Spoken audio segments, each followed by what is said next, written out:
Sans faire trop de jeux de mots, ça va être le parcours le plus hot au centre-ville et c'est parce qu'on va parler d'incendie qui, normalement, ne fit pas non plus avec le côté joyeux de cette affaire-là, mais ça a une importance capitale pour la ville de Saint-Hyacinthe. Et justement, pour nous en parler de ce parcours-là, on a Martin Ostigui du Centre d'histoire de Saint-Hyacinthe. Bonjour, Mathieu.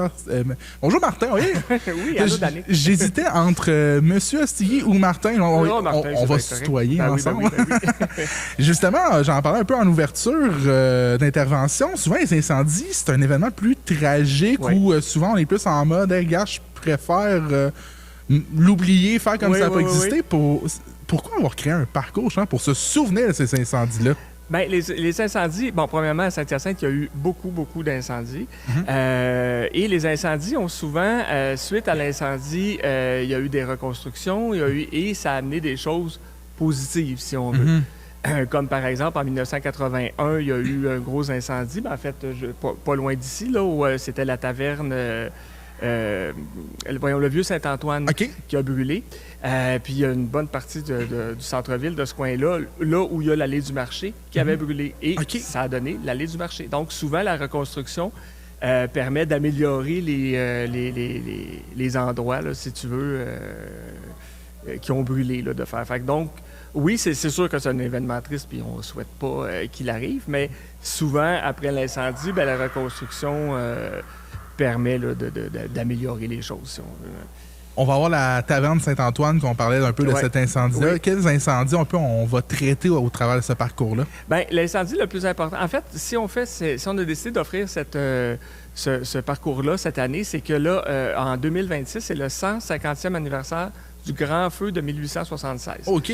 Ça, c'est le feu qui a ravagé les 3/4 du centre-ville, qui a eu lieu le 3 septembre 1876. C'était un feu d'origine criminelle. C'était un monsieur, Madloire Blanchette, qui, pour avoir l'argent des assurances, a décidé de mettre le feu à sa petite cordonnerie sellerie.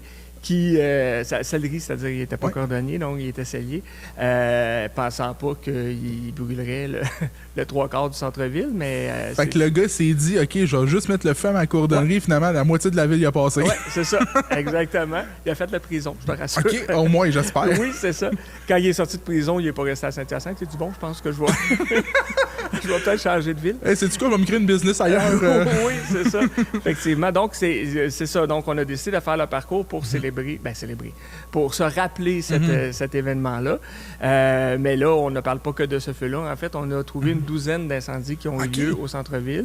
Des récents, là, la place Frontenac, en 2020, je pense. Après ça, en 2022, il y a eu l'Hôtel Ottawa. Donc, on a des incendies récents.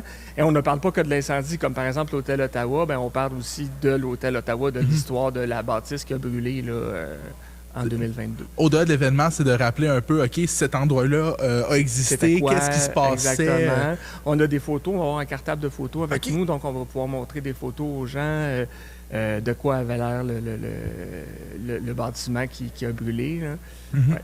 Il y a un autre parcours aussi qui a titillé mon attention, et là, c'est plus du côté industriel. On a un parcours industriel du côté du quartier Bourg-Joli. On le sait, technopole agroalimentaire, Saint-Hyacinthe, l'industriel a une importance. Peux-tu nous parler un peu de ce parcours-là? À quoi on peut s'attendre un petit peu?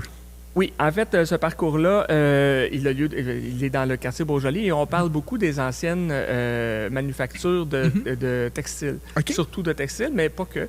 On parle de la Volcano aussi, où on faisait de la sidérurgie. On parle de la E.T. Corset. Ça, c'était vraiment de la couture là, qui se faisait là, la Even Pence. En fait, c'est des industries qui ont été la Goodyear, où ils faisaient les pneus.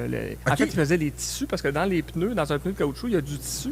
Et eux, ils étaient spécialisés. Ils faisaient le tissu du pneus de caoutchouc. Fait que dans le fond, ils recevaient le pneu, eux, ils faisaient juste l'intérieur en tissu.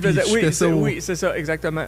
Donc, et ça a duré plusieurs décennies. Là. Donc, ça a été un quartier important au niveau industriel à Saint-Hyacinthe. Et c'est Joëlle Terrien, historienne au Centre d'histoire, qui va donner ce parcours-là. Tandis que le parcours des feux, ça va être moi et ma collègue Isabelle Martin qui allons animer le parcours. Et justement, si les deux parcours vous intéressent, le regard sur le patrimoine industriel du quartier Bourg-Joli, c'est le 12 juin, 10 juillet, 14 et 21 août. C'est du côté de la place Émile Lemoine. C'est à l'extrémité vraiment du boulevard Laframboise, si vous n'êtes pas nécessairement juste avant le tunnel piétonnier, là, juste avant. Et c'est gratuit et c'est à 13h30 pour ces dates-là. Du côté du parcours des incendies au centre-ville, encore une fois, c'est gratuit. C'est un départ à 10h, c'est entre les rues Saint-Simon, Saint-Antoine. Ça débute à Cet-Angle, près du marché public. Et c'est les 4 et 18 juin, 2 et 16 juillet, ainsi que 13 et 27 août. Exactement. Tous les détails, ça se trouve sur le site web du Centre d'histoire de Saint-Hyacinthe ou sinon le quai de loisirs de la ville de Saint-Hyacinthe. Il y a tous les dates là-dedans, si vous voulez les savoir. Et surtout rencontrer Martin, il est tellement sympathique que merci. C'est un charmant jeune homme. Je l'entendrai parler d'incendie toute la journée. Un gros merci, Martin, pour ta présence. Et je te souhaite un très bon parcours. Alors, c'est un parcours de combien de temps, en fait? C'est un parcours qui dure à peu près 90 minutes. Là. Les gens ont souvent des questions. Fait que donc, entre 90 minutes et 120 minutes, là, en 1h30 et 2 heures, à peu près. Puis, on marche quand même pas mal. Là. Donc, on peut s'amener une bouteille d'eau, s'il fait chaud, tout ça. Là, c'est 1,5 km à peu près. Fait que prévoyez-vous bien de l'hydratation ces journées-là parce que c'est en plein été. Oui, c'est ça, exactement. Un gros merci Martin Stigui du Centre d'histoire de Saint-Hyacinthe. Tu reviens quand tu veux au micro de Midi Culturel. Merci beaucoup. Vous aimez notre contenu? Abonnez-vous.